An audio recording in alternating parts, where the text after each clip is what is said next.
Mildew. It's what's for dinner. Wait, that's not the tagline. What does this stuff say? Removes tough mildew stains without scrubbing. So, forget that.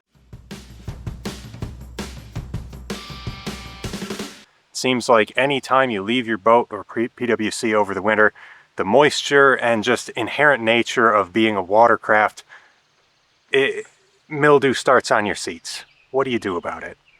Well, if you've owned any of these machines for a long time, you know that everybody's got their own secret formula. Some people say bleach, others say vinegar. Some people say don't use bleach because it eats the stitching out of the seats. Well, I don't know. I've tried a number of different products and was never terribly satisfied with how they worked that claimed to be gentle on the seats. I've got a new product that I'm going to try, and I'm pretty confident it is not gentle on seats, but it might work good. This is made by the same company that makes WD-40. It's called X14.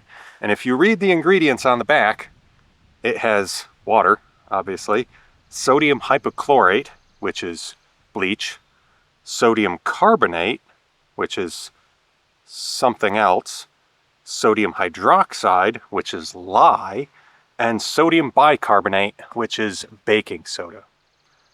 And it appears I'm breaking the fender on my trailer. Let's spray this stuff on my mildewy seat on my personal watercraft behind me and see if this stuff works. Now, we're going to be wearing some rubber gloves during this, and after the fact, we're going to spray some 303 protectant on there in an effort to help undo the damage that the bleach does, or lessen the damage. So let's get to it. The instructions on here basically say put it in a spray bottle or use a sponge. We're going to do both. Apply it and then wait until the stains disappear, then rinse it off. So I've got a garden hose handy and I'm wearing rubber gloves because this does have some nasty chemicals in it. Well, let's see how it works though.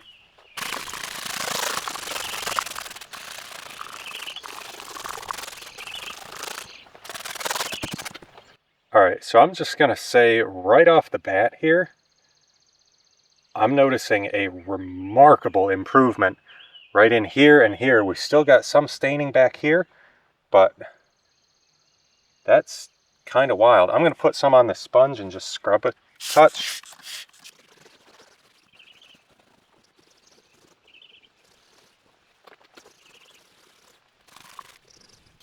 I'm going to go ahead and rinse this so that it doesn't sit on there too long.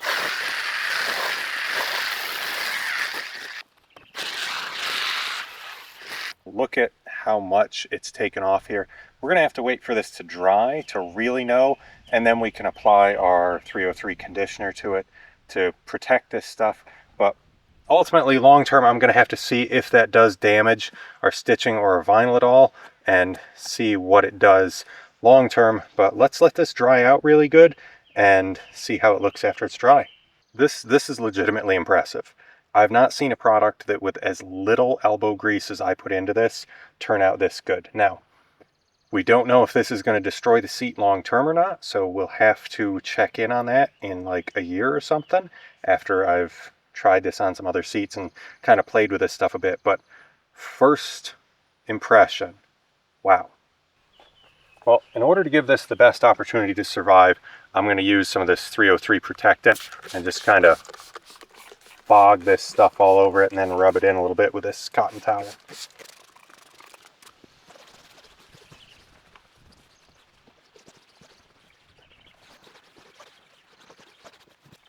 Mildew. It's not what's for dinner. At least not for you. Maybe for this stuff, because it seems like this ate this stuff up.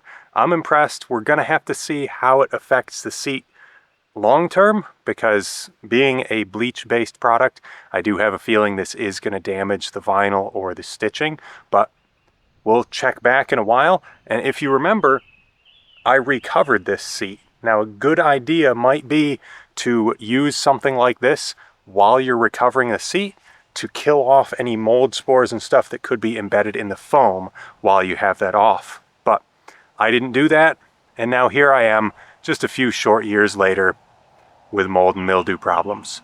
But I'm pretty impressed with this stuff. If you want to get some, there's a link in the description or pinned in the comments. So check it out, and we'll see you next time. Thanks for watching.